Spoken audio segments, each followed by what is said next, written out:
Bonsoir à vous. Nous voici présents pour une belle conclusion, celle de cette belle aventure que fut la trilogie Top 7 des méchants Disney.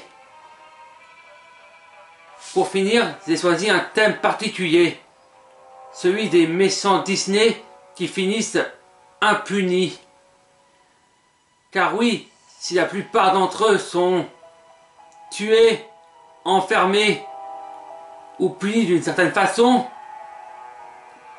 il existe quand même quelques exceptions qui arrivent à passer à travers les mailles de ce filet. Et le but de ce top sera de vous les présenter. Inutile de vous dire qu'il y aura des spoilers, et du coup on s'y lance tout de suite avec le numéro 7, Double Dan dans Ralph 2.0. Cette suite a de quoi être frustrant et ou irritant si on aime les mondes de Ralph. La pire scène est sans doute celle dans le Dark Web avec le fameux Dan. Une limace à la Jabba the Hutt avec un visage de Thomas le Grain greffé sur la poitrine. Un malfaiteur qui donnera à Ralph un virus pour qu'il sabote le jeu Sutter Race où son ami Vanellope tombe s'installer, ce qui, au passage, le rend assez détestable. Et après, plus rien, il disparaît. Vu ce que fera le virus, Ralph aurait dû porter plainte pour manque d'information et mise en danger de vie autrui. Mais non.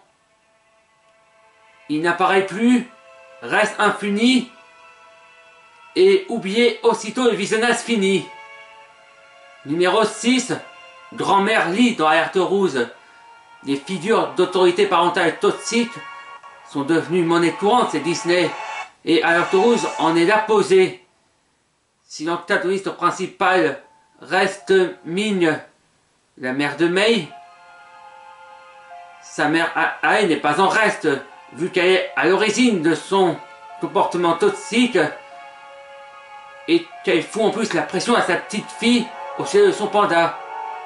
Pourtant à la fin, elle n'est aucunement punie pour ce climat toxique, à l'inverse de sa fille qui, elle, doit rembourser les destructions qu'elle a causées au Skydome. Et ça, vous le savez pourquoi? Parce qu'avec les tantes, elle sauve la misère dans le climax. Non, franchement, c'est pas mérité. Numéro 5, Faux l'amour des indestructibles, ou l'exemple du personnage peu présent qui impacte pourtant fortement le scénario. Ce super vilain n'est présent que dans le prologue du film, où on le voit braquer un immeuble à l'aide d'explosifs avant de s'enfuir au nez et à la barbe du super-héros Monsieur Indestructible. Ensuite, il disparaît du film, sans commencer à quoi que ce soit sur son destin.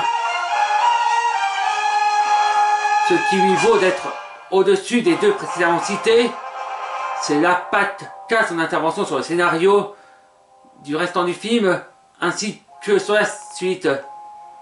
Car voyez-vous, elle sera à l'origine d'une réaction en scène qui résolvera au mécontentement de la population vis-à-vis des super et donc à la loi qui leur interdit de mener leurs activités de justicier.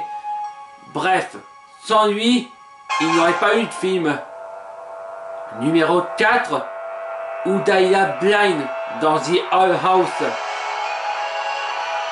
Pour la petite anecdote, la première fois que j'ai entendu parler d'elle, c'était dans un commentaire qui la désignait comme la Dolores Jane Ombraz de Disney. Et ça s'est confirmé dès sa première apparition. Chef d'entreprise et de famille dictatoriale, Udaya fout une pression monstre à sa famille.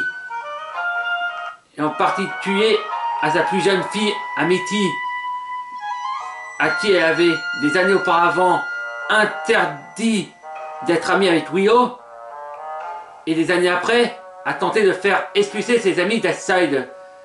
Et ce, uniquement parce qu'elle ne veut pas qu'elle fréquente des sorciers de classe inférieure.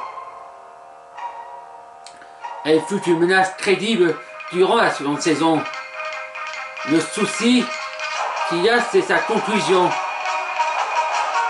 Déjà en fin de saison 2, les héros accèdent tranquillement de la laisser partir alors qu'ils savent qu'elle est une connasse irrécupérable qui n'a aucun mal à collaborer avec un fou génocidaire.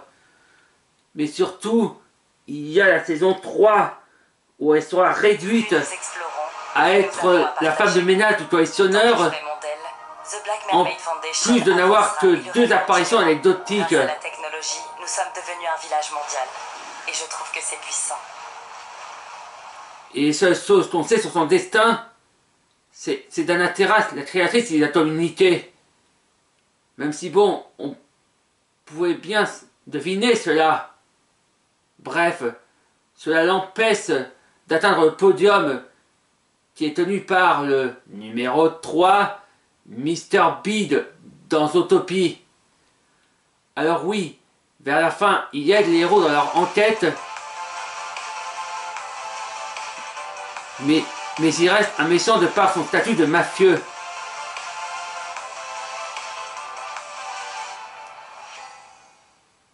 L'épisode de Zootopie Plus, le parrain de la mariée, nous a fait découvrir le passé de cette musaraigne.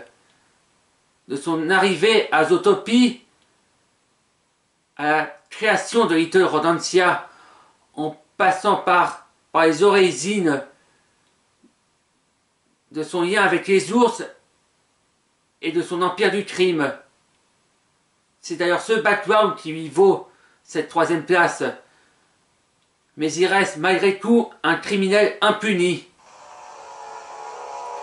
Le numéro 2 de ce top est un peu particulier, puisqu'il ne s'agit pas d'un méchant en particulier, mais de plusieurs méchants issus d'un même film, Pinocchio. 2e classique des studios d'animation Disney, qui est aussi l'un des plus sombres. Pour preuve, pas moins de 5 méchants y sont actifs. Gideon et Grand Aucun, le renard et le chat opportuniste et manipulateur, Stromboli, le marionnettiste tortionnaire, le Cossé, qui sous ses airs de sympathique papy est en réalité un monstre, et Monstro, la baleine qui terrorise les 7 mers. Chacun sont à leur façon mémorables, intimidants, efficaces, et vous en doutez, ils ne sont pas punis à la fin. Mention spéciale au Cossé qui est limite montré en vainqueur triomphant. Mais il reste malgré tout inférieur au numéro 1 de ce top, John Silver. Et non, il ne sera pas question uniquement de celui de la planète au trésor, mais aussi de celui de la première adaptation de l'île au trésor par Disney, à savoir le film live de 1950. Alors oui, la version en animation est plus restable, vu qu'il finira par renoncer à ce trésor qui qualifie pourtant lui-même d'obsession de toute une vie, et que Jim finira par accepter de le laisser partir. Même si, bon, on se doute bien qu'il n'en a pas fini avec ses sales coups à la fin. Mais ce n'est rien comparé à sa première interprétation par Disney, qui, s'il aime sincèrement Jim au point de lui sauver la vie, Tu n'as jamais abandonné.